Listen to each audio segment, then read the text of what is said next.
Hey there, language lovers. Shannon Kennedy here with my co-host, Benny Lewis. And in this episode of the Language Hacking Podcast, we're chatting with Chuck Smith, the founder of Amikumu, contributor to the Duolingo Esperanto course, and founder of the Esperanto Wikipedia. He's based in Berlin and speaks several languages, including German, French, and Polish. In this discussion, we cover what Esperanto is and its history, why you should learn Esperanto, does learning Esperanto really help you learn other languages? We talk about the Esperanto culture and evening out the language playing field, how Amikumu came about and how it's adapted to the pandemic, why a grammar book may not be the best way to reach your goal. All of the links and resources for this episode are available in the show notes. If you enjoy this episode of the podcast, we appreciate your reviews. You can share your thoughts over at languagehacking.com/review. Now, on to our interview with Chuck.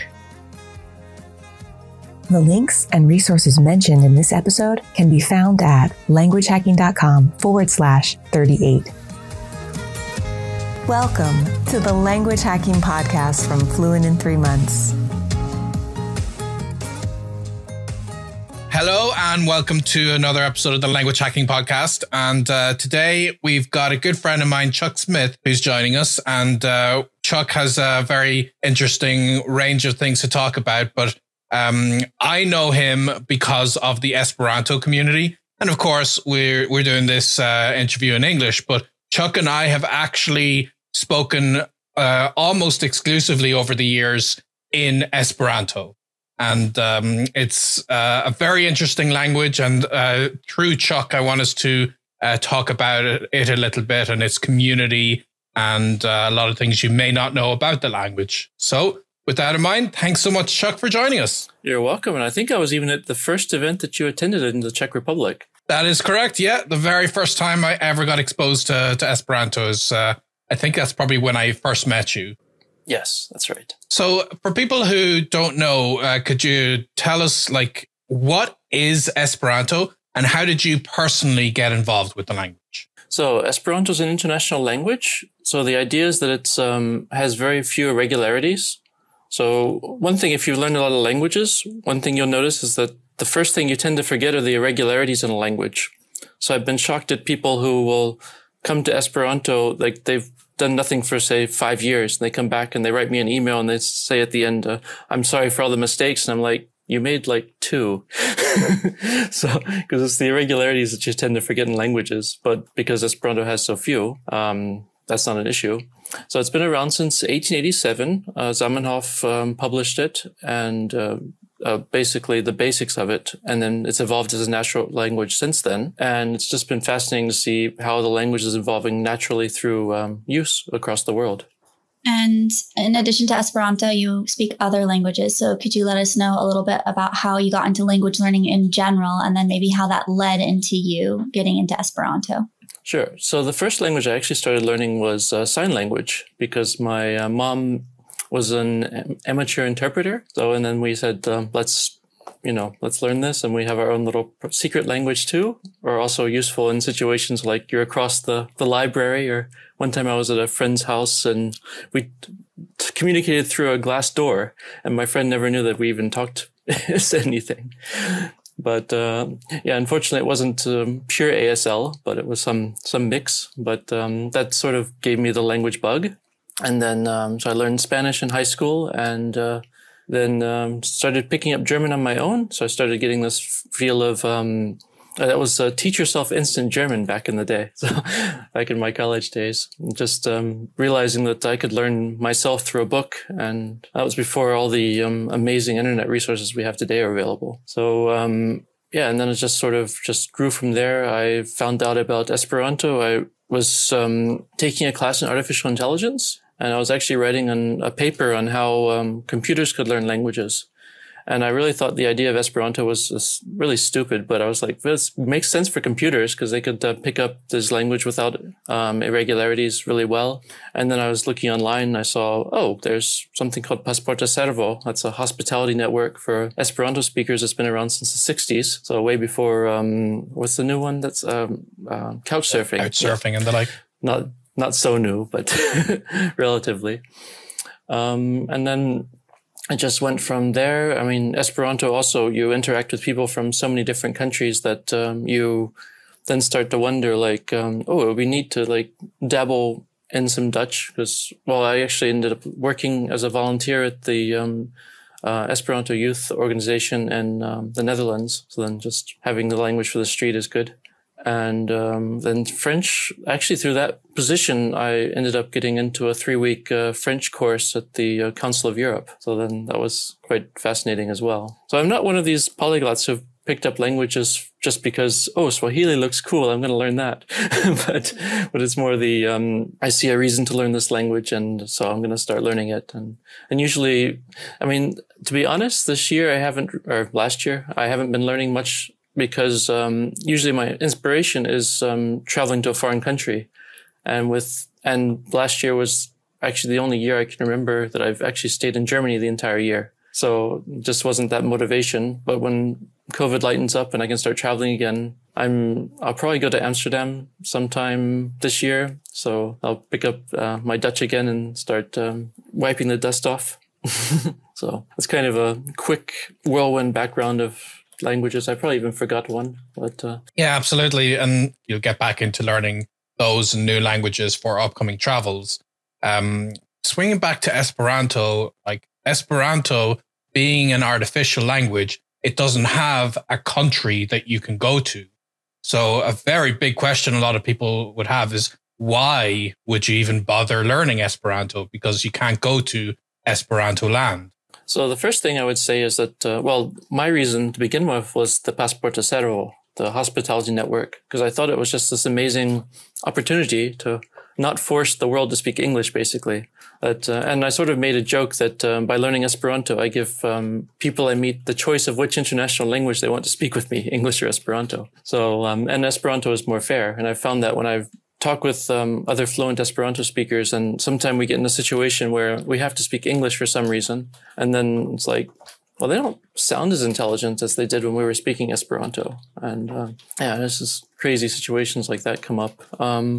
Otherwise, what I think is fascinating, I mean, right now it's not such a big pull because of the pandemic, but going to international events with, say you're with 300 other young people from maybe 50 countries, and pretty much no one's speaking their native language. I mean, there's about maybe a couple thousand people who speak Esperanto as a native language, but they also don't have any extra benefit in the community. They're not seen as like the experts just because it's their native language, as it works for other languages. And often people who are native speakers don't even speak it as well, because they haven't dedicated the time into really like going into grammar books and properly learning and deeply diving into the language, like, well, like I guess me or someone else who's really been working in the language. So one of the other reasons that I've heard about why someone might want to learn Esperanto is that in learning Esperanto, it makes learning other languages easy. So I have a kind of 2-part question for you, and hopefully it's not super challenging. But the first part is, have you found that to be true in your experience, that it makes it easier to learn other languages? And then 2, the same argument can be made for learning any other language, that after you learn your first language, other languages become easy. So why would you advocate learning Esperanto over a language that's maybe spoken somewhere specifically or has a location tied to it? So I think the best example is that learning Esperanto first is basically almost like your training wheel language. So even though it is useful on its own, it's also useful as a way to, and also to build confidence. Because I know one problem that specifically Benny had in the early days of language learning was really having the confidence to actually speak. And learning Esperanto, you have, like I've seen people, well, I've seen polyglots in a weekend just pick up and they're speaking like, well, they're speaking like beginners, obviously, but they're having full conversations and just like, yeah, that's pretty hard to do in other languages. But people struggled. Like, for example, there's been studies where in schools they would teach one class a year of Esperanto and then 3 years of French, and another group they would teach 4 years of French. And the group that learned the year of Esperanto actually knew French better because they sort of built up also this more analytical way of looking at language, where they would see the French text and they would start analyzing, like, what words can I, like, what roots can I figure out from there and understand the meaning from? Whereas the ones who just learned French were just like looking at French. So I think there's a lot to be said about that, where you don't give someone just starting to learn music a saxophone to start out, and you want to give them something a bit simpler. So they can learn music theory and then get on with a more difficult instrument later. Yeah, and that was definitely my own personal experience when I first got into Esperanto. It was just a side project that, a couple of weeks I'll put into this, and I figured, like yourself, maybe it's a waste of time. I don't know what I'd get out of this. But the reason it is one of my core languages that I've kept up and one of my favorite languages is, of course, the community. So like you said, there's Pasporta Servo that you can use for hospitality, but all of these actual events that once the pandemic is over will all be kicking off again. Can you tell us a little bit about those events? What makes them special? Like, why would somebody go to an event where the theme is just one particular language? So I think what's fascinating is you've got a bunch of people together who don't share a native language, but you also then don't have these national taboos of what topics you can discuss. So you'll come at it a sort of neutral point of view. Whereas, so for example, if I meet someone from Brazil, and if I'm only speaking English, they've learned all about American culture and British culture, and so they'll come at it from sort of my point of view. But if they don't have that, they'll often, you can just sort of get closer to the raw culture. I mean, obviously learning Portuguese for that example is the best, but I can't learn Portuguese and Hungarian and Japanese and all these languages. Whereas in this meeting, you can have sort of like these native experiences in a way without actually having to learn all these different languages, which you would love to learn, but there just isn't enough years in life to learn them all. So it's a great way to sort of like, I guess you could say a stratified sampling, to give a more scientific term, of a way to communicate with a whole range of people that you wouldn't get with just one particular language where you only integrate. Well, there's an Esperanto culture per se. I guess it's kind of complicated to explain it. I guess what's nice about these events is that you can have lunch with someone. You just sit at a table with, like I was saying, like a Japanese person, a Hungarian person, and a Brazilian person, and you're all just speaking fluently with each other. And you don't have this whole negotiating with language or the feeling that, the American, we're speaking in English, so he has the superior, ability to speak. And it's just a very different, also just the power, feel of the power, just everyone's empowered to communicate. And I think also the flexible structure of Esperanto really also contributes to this, whereas you can choose the order of words. So there's a default subject, verb, object, but that's also flexible. So if some way of communicating makes more sense from your native language into Esperanto, it'll still usually make sense. So I've noticed this too. For example, if I'm translating a text, an Esperanto text an English speaker wrote, and then I would look at a text that a Serbian Esperanto speaker wrote, it's much easier for me to translate that text from the Esperanto speaker. I understand them both perfectly, but just that structure, it makes it easier for me to translate that back into English if the English speaker wrote it. And I just found that completely fascinating. Like you said, the Esperanto community and Esperanto culture does have a certain underlying aspect to it, and I found that myself. I find it's got some kind of a conglomeration of international culture and this real feeling of a sense of an international community. But even within that, there are unique parts of Esperanto events that I've personally found. So, for instance, when I'm at an Esperanto event, I saw quiet rooms, whereas I've seen this in some other conferences. With time, they've started sprouting up, but I've been seeing it at Esperanto conferences right from the start. And there are particular things I tend to see in terms of open-mindedness at Esperanto events. I find that they're a lot more tolerant of people's different sexual orientations, and they're a lot more open to people with varied diets, for instance. And as a vegetarian, I found it extraordinarily easy to attend Esperanto events, and vegans feel that way as well. So, why do you think it's gone in that direction? And what other unique aspects of these events from Esperanto speakers have you seen yourself? Yeah, so I want to get back to the quiet room. That's a really good point to make. It's in Esperanto, it's called the Gufujo, which basically means the eagle owl room. That's a way to basically stay up late. And so if you take this youth meeting, a typical Esperanto youth meeting, you'll have things like the location for dancing, a place for drinking, like a bar. And So the idea is that, say you've been drinking and you've been dancing and you're just like, I just need a break. I just need to just chill out a bit. So yeah, and one translation of this is also chill out room that people have come up with. And it's basically a room that's pretty much been established that you've got a large selection of tea that you can order. And then you've got, and sometimes you have like little cookies and things like that to go with the tea.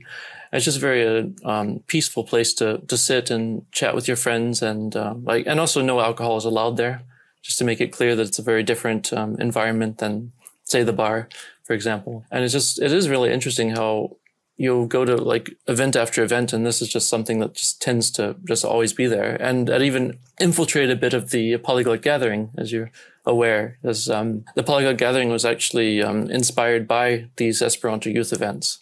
So if you've attended the Polyglot Gathering, you've experienced a bit of Esperanto culture, even without speaking Esperanto. And I think one of the most amusing things about that was when I knew a native Esperanto speaker who went to the Gufuyo at the Polyglot Gathering. He said, "This is so weird to speak English here." It was so embedded in his head that this is an Esperanto space. But he's speaking his native language, which is generally frowned upon. Well, not because you're frowned upon for speaking your native language, but you're frowned upon the fact that people won't understand your conversation. So you're excluding people from the conversation, basically, which is a big no-no in Esperanto culture as well. So that's another term, krokodili, which means to crocodile, is to speak your native language when Esperanto is more appropriate. And it's not to disparage native languages, to increase understanding. And to my knowledge, it's the only language that has such a word. So it's also quite amusing. You just mentioned the Polyglot Gathering and how the Esperanto events inspired it, but can you talk a little bit more about the origin story behind the Polyglot Gathering? Right. So Judith Meyer and I attended the Polyglot Conference in Budapest, the very first Polyglot Conference.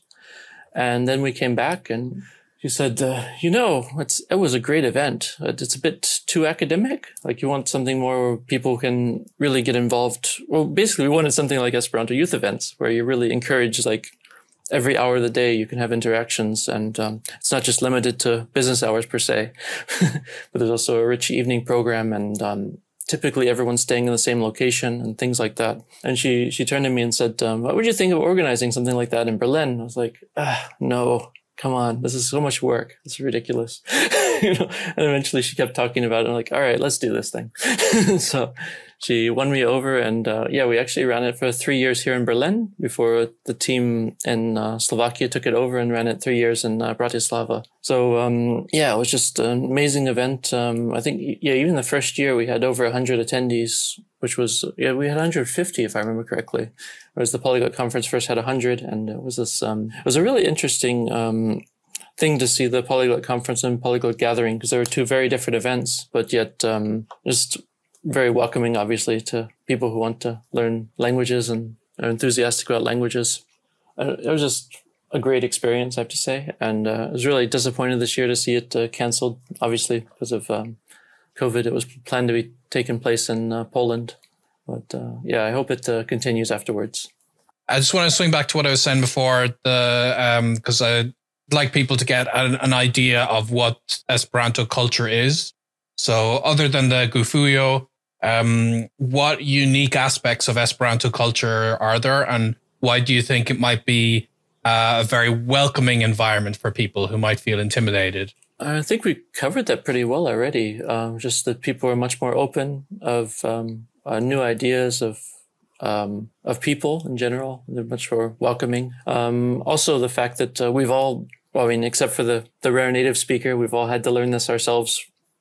So we know what it's like to be the beginner and to go to our first event. So we are more welcoming when we see the new beginner show up, as we've all experienced that before. There's also a fascinating set of literature you can also read from people all over the world as well. So I know I found it, one particular example that was personal for me was I like playing Japanese chess, which is this, it's a 9x9 board with flat pieces, and they're pointed in the direction that, they attack in, and so away from the player. And I was looking at the English books, and they're all very specific books, but I found two written actually in Esperanto by a Japanese person. And I just was really thrilled to find these books where I could learn from a Japanese person writing directly into Esperanto, which feels much more natural to him. And they're much more general books. So I was quite happy about that. And there's also a couple of Go books as well, if people know the game of Go. But it's fascinating just seeing also the passion, because people don't write Esperanto books to make money. They write Esperanto books because they want to express themselves. And you see this all over Esperanto culture, like Esperanto music. I mean, you don't make Esperanto music to make money. You make it because you want to reach an international community of people who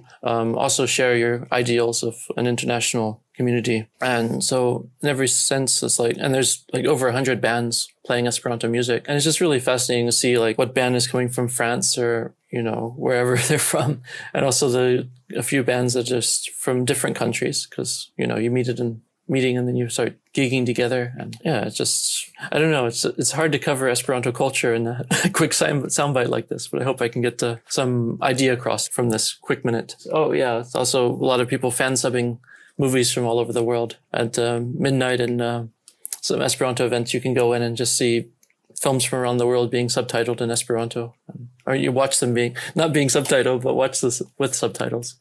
One thing I've always really enjoyed at the polyglot events is that a lot of things that you generally don't initially expect to see in a language like Esperanto, you start to really get immersed because of those. Like the menus are printed in Esperanto, even though it's a cafeteria in a university in Slovakia or Germany or something. And then you have karaoke in Esperanto, and you have Esperanto versions of game shows and things like that.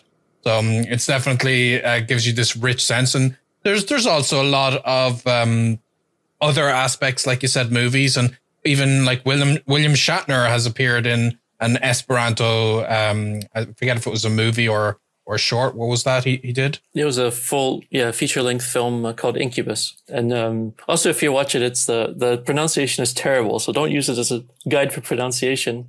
But I recommend if anyone's interested to get the DVD and actually watch it with the Shatner commentary, because it's hilarious to just hear him talking about the events that took place around the movie. Like just skip past the movie and just watch it with the commentary. It's brilliant. So in addition to being involved in the Polyglot Gathering, there are several other projects that you've been a part of, including being a co-contributor to the Duolingo Esperanto course.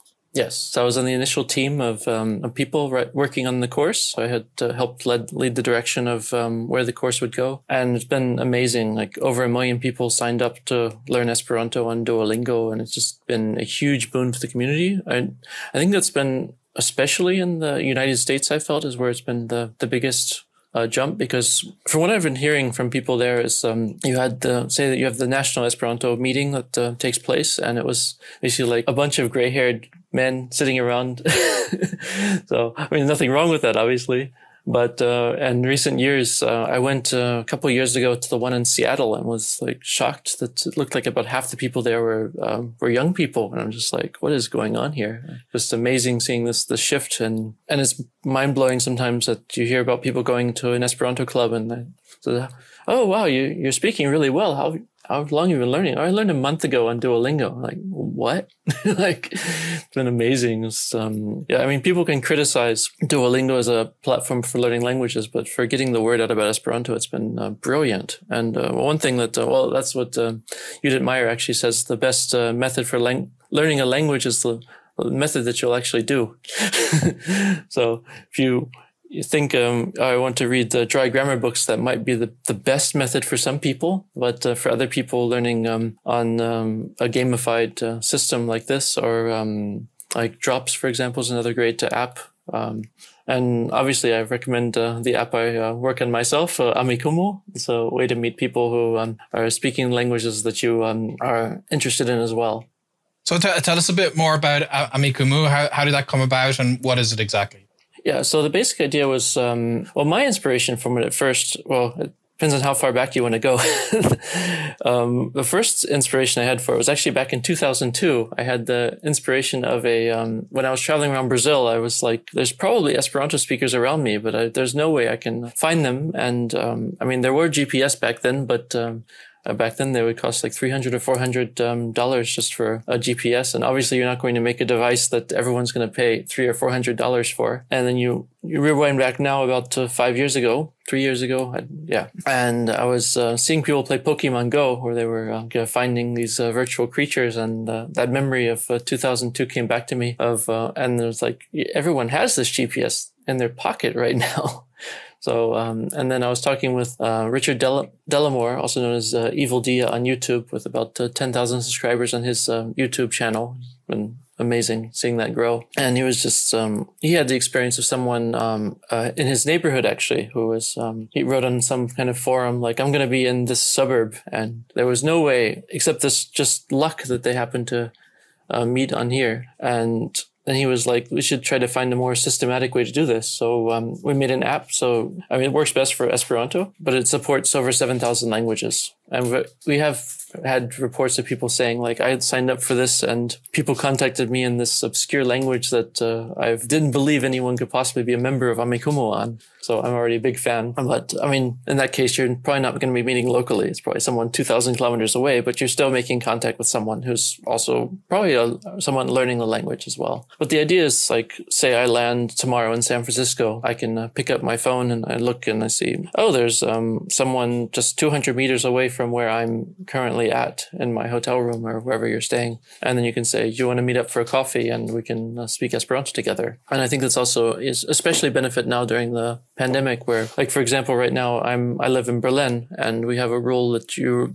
can't travel more than 15 kilometers from your home, except for emergencies, obviously. And even that you can only meet one person, so you can't have like even a couple come over. And so with this app, you have it really facilitates one-on-one conversations, which is much safer than going to a language group meetup.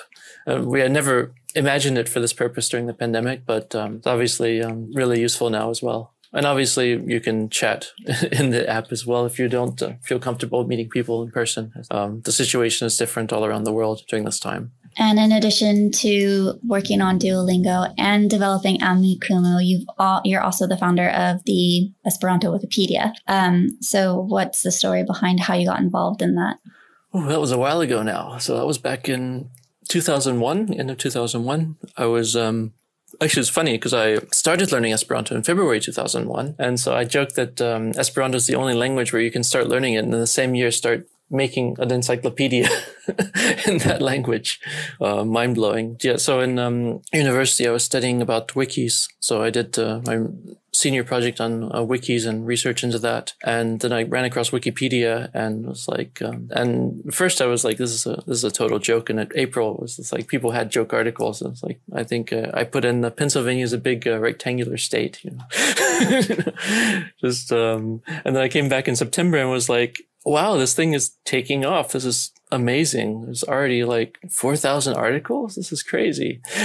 Which is obviously ridiculous thinking of how huge Wikipedia is now, the biggest nonprofit website in the world. So I was surfing this and like I was obviously playing around with English with it. And I was just thinking this really is a huge opportunity because there is no general knowledge Esperanto encyclopedia. There is something called the Enciclopedia de Esperanto, but that was about people in the Esperanto movement and everything about the Esperanto movement itself.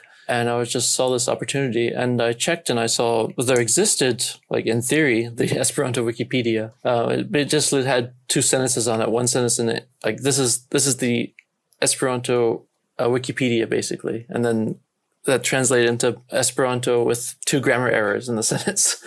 So I saw that and I actually contacted someone who was working on something called the Encyclopedia Kalblanda. So literally Encyclopedia Kalbland, because his name is Kalb. So I contacted him and he had like, I think it was like 170 articles or so. And I said, can we use your articles actually? I see your vision to have this general purpose encyclopedia. And he thought it over for a while, and a week later he came back and he said, yeah, let's do this. This is really big. So Stefano Kalb and I worked together and we worked on just exporting all those articles. So Esperanto even had a huge bump from other languages to just have a base of articles to start with. And it was actually amazing because in the first year we were the 5th largest Wikipedia. And for 1 week, which we're really proud about, we passed German.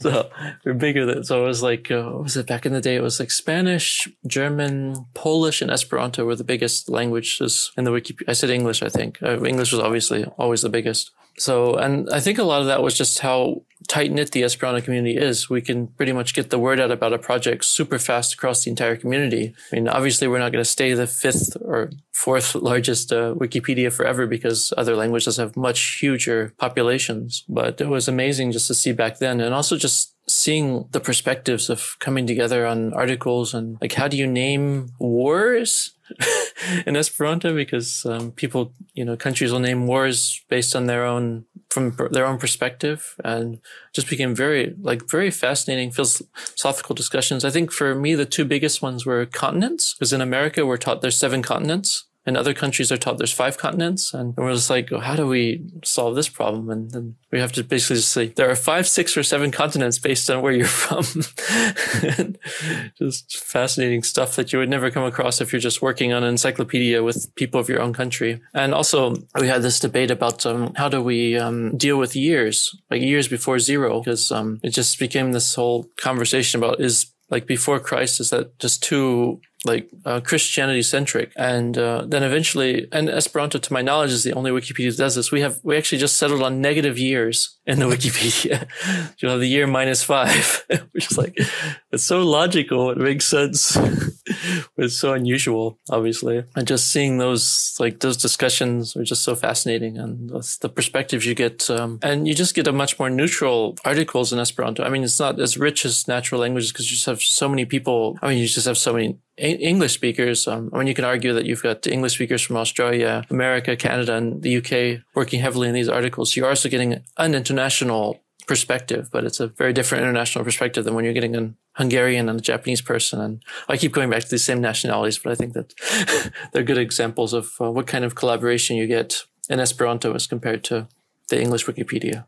And you've brought experience in terms of helping people learn languages from other projects as well. And people listening to this may recognize your voice from the German Pod 101 series. So what is your story in getting into that? How did that happen? So that was also a project of Judith's that I jumped in on, because she basically, so German Pod 101 is I guess you'd say it's a franchise from, well, not really a franchise, but a spinoff from Japanese Pod 101, which is a very popular podcast from an American living in Japan. And their podcasts tend to be a native speaker paired with, I think an English native speaker tends to be usually an American. And so said, well, we're here, so why not?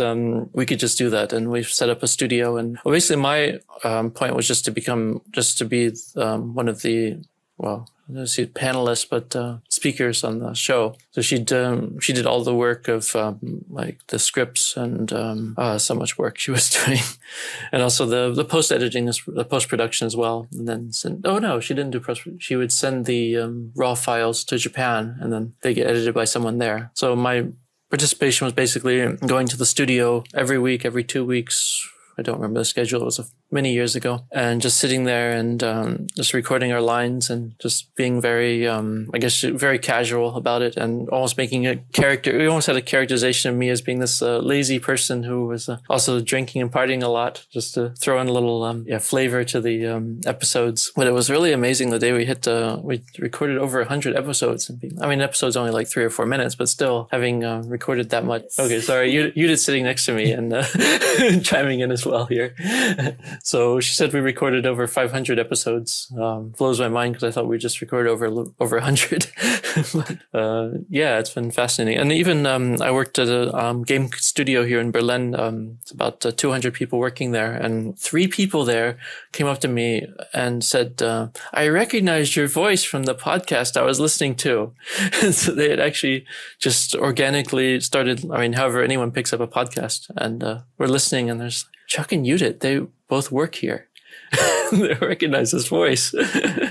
Like it was, thank you so much for your work on German Pod. I was like, oh, you're welcome. For me, it was always this little side project, but just really a cool thing. And if you hear what might be my radio voice that came from that those studio recordings, and just getting into the hang of just sitting there in front of a microphone in the studio, and your voice just trains itself after a while, and you start to sound more like a radio personality. So one of the questions that we always like to ask the guests on the podcast, since this is the language hacking podcast, is what is your definition of language hacking? Ooh, that's a tricky one. I think it's more finding out what works for you, because everyone has their own methods. So what works for Benny may definitely not work for Professor Aguilas. They're very different methods. And another friend, Luke, always learns with listening, reading, where you're just like you're reading a book while you're listening to it over audio and parallel text. And for some people, that would be like terrible. And some people like Benny would just want to start speaking from day one. And other people would be completely horrified by it, by that concept. And I think it's really, to me, language hacking is like, what do you want to get out of language learning? Because I know my cousin, for example, he his biggest thing was learning, he wanted to really understand Japanese anime. And that was really what he wanted to focus on. And he got to where he could understand Japanese anime. And he would go to Japan and for a couple of weeks and also be able to converse there. But just figuring out, like, what exactly do you want to do? Do you want to mostly read? Do you want to mostly like travel to the country and talk to people? And for everyone, it's just something different. And I think for me, language hacking is figure out exactly what is your goal? What do you really want to do with the language you're learning? And it could be different for different languages as well. So, and then find out what methods are most useful for you to reach your goal as quickly as possible. So don't just hear, oh, my teacher said this, and then you said, oh, I should learn this way. I need to sit down with my grammar book. But really, what are your goals? If you want to just go to a country and speak, a grammar book is definitely not the best way to reach that goal. Your best, I would recommend, there's one of these audio courses, for example, where you're repeating back things, you're answering things. And yeah, so that's basically it for me. What I would say, just go at whatever you want, find the methods that help you reach your goals. Absolutely. Okay, well, I'll be sure to leave links in the show notes to all the things you've been working on. But before we wrap up, other than obviously when travel becomes possible and you can potentially have language learning missions, what are your upcoming projects and how do you see things like Amikumu developing, and what's your future in language learning?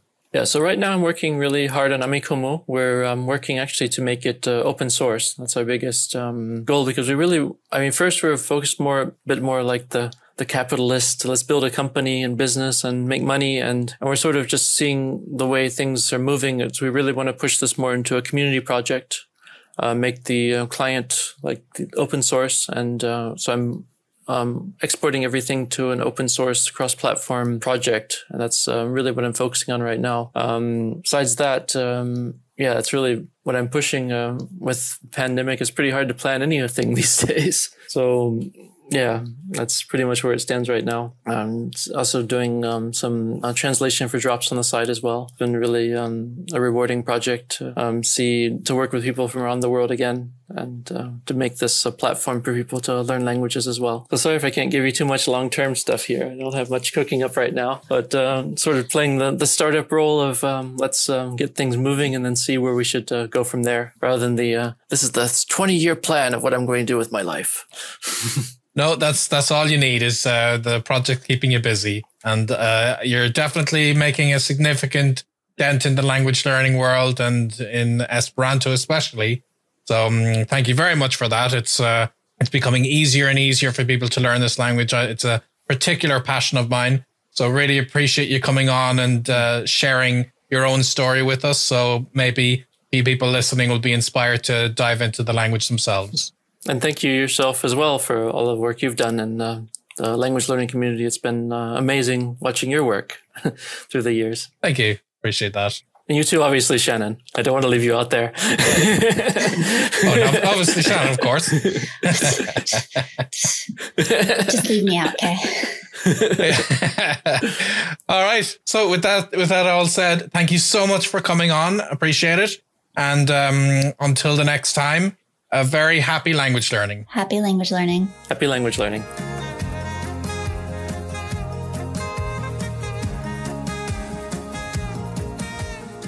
So at the end of every episode, Benny and I like to go over something that we learned in our discussion with the guest on the podcast. And this is something that we feel is immediately actionable so that at the end of each episode, you have something that you can take away and put into practice right away in your language learning. So I'm going to go ahead and start with this one, and then I'll ask you, Benny. For me, the one thing that Chuck said that really stood out is about how important it is to find what works for you, and that something that may work for one learner, for example, for you, Benny, may not work for me. And I think that this is something that we perhaps all intuitively know, but we forget in the greater scheme of things because we kind of get distracted with trying to find the best resource, trying to read reviews of resources from other learners, seeing what other learners are because we have a little bit of FOMO and think maybe there's something someone else may be doing that's better. And so we tend to kind of look at what everyone else is doing and think, okay, I should do that. I should do that. I should do that. I should do that. But maybe you shouldn't be doing any of those things and you should be trying stuff out, but then coming up with a method that works for you. And I know, Benny, you and I have slightly different methods to how we learn languages. For example, you are a bit monogamous when you take on a language project, where I tend not to be, and I am totally fine learning multiple languages at the same time. So it's all about just finding what really works for you. What about you, Benny? What was your takeaway from this episode? So there were a lot of things, and I'm very glad that we got to share the Esperanto story. But one thing I think is not directly related to language learning per se, but I think can be very relevant is when Chuck was saying that just by growing Wikipedia the way he did, it very quickly became the 5th largest Wikipedia that exists. And we all know Wikipedia. It's like one of the hugest websites out there. And I think this is a good reminder that in all of our projects, including language learning, if you just plant that seed, you would be amazed by how quickly it might grow. And a lot of us have this idea that it's too late to start things. It's too late to start any personal project. And as you see, Chuck just happened to decide, you know what, I'm going to start this Wikipedia. It's in Esperanto, which is not one of the most major spoken languages in the world. And yet it grew, it exploded in popularity. And I'm reminded of this myself so many times that if I wait too long to start something, then I'm just putting off what could have been a much bigger amount of momentum to get me somewhere faster.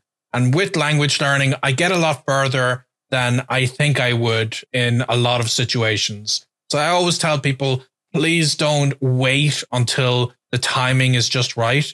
Just start today. And Chuck's story of exploding Wikipedia is a good reminder of that, I think. Yeah, and the other thing that you risk too is if you wait, that perfect moment never arrives and you never get started. So one of the best things you can do is just get started. All right, that is it for this episode of the Language Hacking Podcast. We hope you enjoyed it. And as a quick reminder, if you do enjoy the podcast, we really appreciate your reviews. So please leave us a review at languagehacking.com/review. And again, everything mentioned in this episode is available to you in the show notes. So we will see you next time. Until then, happy language learning. Happy language learning. We hope you enjoyed this episode of the Language Hacking Podcast. Subscribe on Apple Podcasts, Stitcher, Spotify, YouTube, or wherever you get your podcasts. If you found this episode valuable and want to help us out, please leave a review at languagehacking.com/review. The Language Hacking Podcast is presented by Benny Lewis and Shannon Kennedy and produced by David Sobel, with special thanks to the Fluent in 3 Months team. The theme music was written and performed by Shannon Kennedy. Find the show notes at languagehacking.com/podcast. Thanks for listening and happy language learning.